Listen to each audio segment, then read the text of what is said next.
tiene precedentes. La ciudad maravillosa hoy es un campo de batalla. El 28 de octubre de 2025, la zona norte de Río amaneció sitiada. Miles de agentes, blindados y helicópteros tomaron el control de los cielos y las calles. El ruido de los fusiles reemplazó el canto del amanecer, y el humo cubrió el horizonte de una ciudad que parece vivir una guerra. La llaman Operación Contenção, una operación que ya se considera la más grande y letal en la historia de Brasil. Más de 2.500 agentes de la policía militar, la policía civil y las unidades de élite del BOPE irrumpieron. Al amanecer, en dos de las favelas más peligrosas del país, Complexo do Alemão y Complexo da Pena, ambos bastiones históricos del Comando Vermelho, la organización criminal más antigua y temida de Brasil. El objetivo: ejecutar más de 100 órdenes de captura contra la cúpula del Comando Vermelho. El resultado: una guerra urbana en pleno territorio brasileño. Según fuentes oficiales, más de 130 personas han muerto en menos de 24 horas. De ellas, al menos 125 serían miembros del Comando Vermelho, mientras que 4 agentes de las fuerzas del orden también perdieron la vida, junto con 3 civiles atrapados en el fuego cruzado. Las imágenes que llegan desde Río son estremecedoras. Barricadas en llamas, tiroteos interminables, helicópteros sobrevolando los tejados de las favelas. Un verdadero infierno en una de las ciudades más turísticas del planeta. Pero, ¿qué llevó a esta mega operación sin precedentes? ¿Por qué el gobierno estatal decidió desplegar un ejército completo dentro de su propia ciudad? Para entenderlo, debemos remontarnos a las entrañas del Comando Vermelho, también conocido como Comando Rojo. Su historia comienza en los años 70, en las cárceles de Río, cuando presos comunes y militantes políticos formaron una alianza de supervivencia dentro de la prisión de Ilha Grande. Así nació una organización que con el paso del tiempo se transformaría en un ejército criminal urbano, con poder, dinero y armas. Durante los años 80 y 90, el Comando Vermelho se expandió rápidamente. Pasó de los asaltos a bancos al tráfico internacional de drogas, estableciendo vínculos con cárteles colombianos y controlando barrios enteros. Su influencia creció tanto, que en muchas favelas el Estado dejó de existir. Ellos impartían justicia, cobraban impuestos, castigaban y hasta daban alimentos. A cambio, exigían lealtad y silencio. Pero lo que era poder local se convirtió en un monstruo nacional. Hoy, el Comando Vermelho controla rutas de cocaína desde la Amazonía hasta Bolivia, maneja redes financieras clandestinas y domina más de la mitad de las favelas de Río. Sus miembros activos se estiman entre 20.000 y 25.000 hombres. Y sus líderes no son improvisados, son estrategas, narcotraficantes y exmilitares que operan como un ejército bien entrenado. Por eso, el 28 de octubre, cuando las fuerzas de seguridad iniciaron la Operación Contenção, sabían que no se trataba de una redada común. Era una declaración de guerra. A las 4:30 de la madrugada, blindados del BOPE avanzaron por las colinas de Alemão. Drones sobrevolaban el cielo. Francotiradores se posicionaban en las azoteas. Los vecinos despertaron con el estruendo de las ráfagas. Y de inmediato, el Comando Vermelho respondió. Barricadas ardientes bloquearon las entradas. Explosiones improvisadas estallaron en los accesos principales. Y por primera vez, los criminales usaron drones modificados con explosivos para atacar a las fuerzas policiales. Sí, drones. Pequeños artefactos que descendían sobre las unidades del BOPE lanzando granadas. Un escenario más propio de un conflicto armado que de una operación policial. El intercambio de fuego duró horas enteras.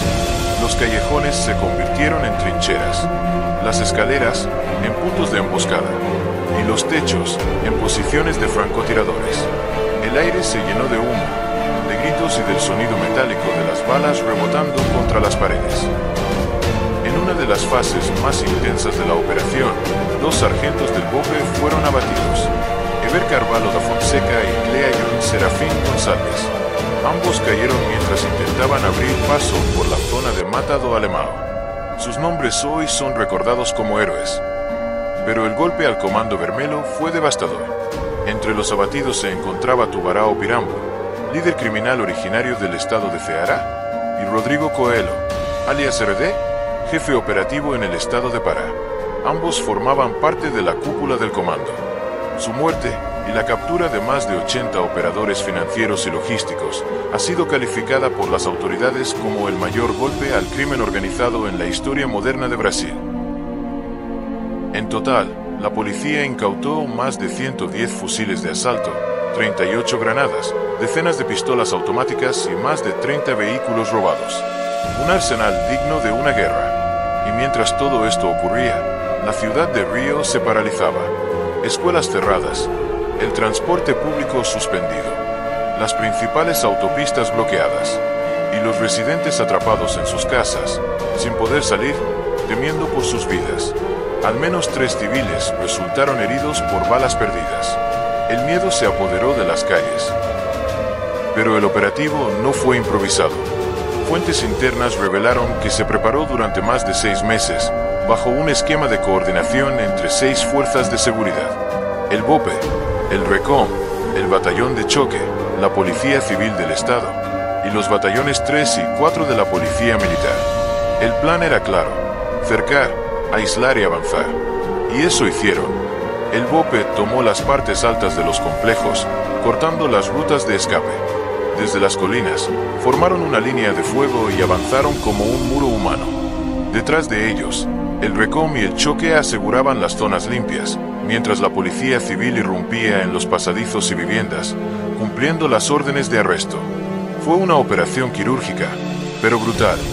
Un despliegue táctico que, según expertos militares, supera incluso a las incursiones del ejército en Afganistán por su nivel de coordinación en zona urbana. Sin embargo, lo que realmente diferencia a la operación con Tensao es la respuesta del enemigo. No fue una resistencia improvisada, fue una contraofensiva organizada, al más puro estilo del narcoterrorismo moderno.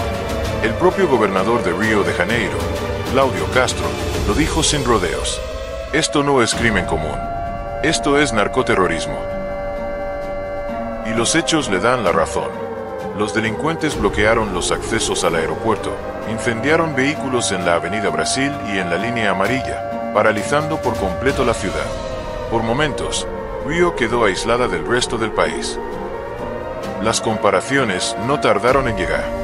Muchos expertos aseguran que lo ocurrido en Río recuerda al Culiacanazo de 2019 en México, cuando el cártel de Sinaloa desató una batalla campal para liberar al hijo del Chapo Guzmán. Pero esta vez no fue para liberar a nadie, fue para sobrevivir. Y como suele ocurrir en Brasil, el conflicto también escaló al terreno político. Con las elecciones presidenciales a un año, la operación con Tensao se convirtió en tema nacional. El gobernador Castro, cercano a la derecha, celebró el operativo como una victoria de las fuerzas del orden, mientras acusó al gobierno federal de no haber ofrecido apoyo. Por su parte, el presidente Luiz Inácio Lula da Silva evitó calificar al Comando Vermelho como grupo terrorista, argumentando que sus crímenes no tienen motivaciones religiosas o raciales, sino económicas. Pero para los habitantes de Río, esa distinción no cambia nada. El terror, el fuego y la sangre son los mismos. En apenas 24 horas, las fuerzas de seguridad neutralizaron a más de 200 integrantes del Comando Vermelho entre muertos y detenidos. Un éxito táctico sin precedentes, pero a un costo humano enorme, porque lo que quedó en Río fue el eco de una guerra. Casas destruidas, familias desplazadas, y una ciudad que aún tiembla por el sonido de los disparos. Hoy, las calles de Alemão y Pena parecen tranquilas, pero todos saben que es solo silencio antes de la tormenta. El Comando Vermelho no ha desaparecido, solo se repliega, y lo que viene, según analistas de seguridad, podría ser una nueva ola de violencia para recuperar el control perdido. Brasil enfrenta una verdad incómoda. Ya no se trata de crimen organizado, es una guerra interna, una guerra urbana, una guerra que se libra en las favelas, pero cuyos ecos resuenan en toda América Latina. Desde Río de Janeiro, esto fue un informe especial para Alerta Global. Soy su narrador. Y esto, señoras y señores, es solo el comienzo.